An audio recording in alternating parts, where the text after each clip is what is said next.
Hola tout le monde, aujourd'hui on se retrouve pour parler des espaces productifs et agricoles à l'échelle nationale. Et on commence tout de suite avec l'élevage intensif. Donc on le retrouve principalement en Bretagne, donc ça va être notamment les vaches laitières, l'élevage hors sol, les porcs. Ça va se structurer notamment autour de grands groupes agroalimentaires. On peut mentionner Lactalis qui est autour du lait et qui va transformer et exporter les productions.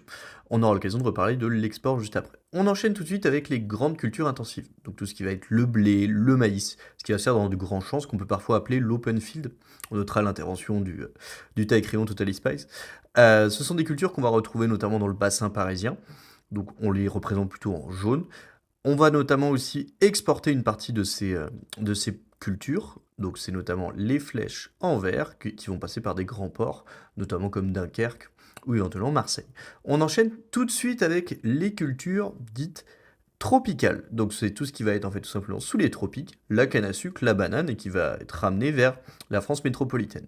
Ensuite on arrive avec la polyculture et l'élevage peu productif. C'est-à-dire c'est un élevage qui va être extensif, donc c'est-à-dire moins intensif. On va le retrouver principalement dans le Massif central, dans les Alpes ou dans les Pyrénées. Et on va enseigner ensuite, ça va venir avec les cultures dites spécialisées. Alors là, ça va être tout ce qui va être les vignobles, les cultures maraîchères, l'arboriculture, l'horticulture. Donc là, ça va être notamment en violet. On va retrouver notamment nos principaux vignobles, qui sont des produits qui sont exportés partout dans le monde. Et on n'oublie pas, aujourd'hui, les espaces agricoles se sont spécialisés en fonction de divers facteurs que nous verrons en classe. Et je laisse tout doucement la fin de la vidéo. Si vous avez des questions, n'hésitez pas.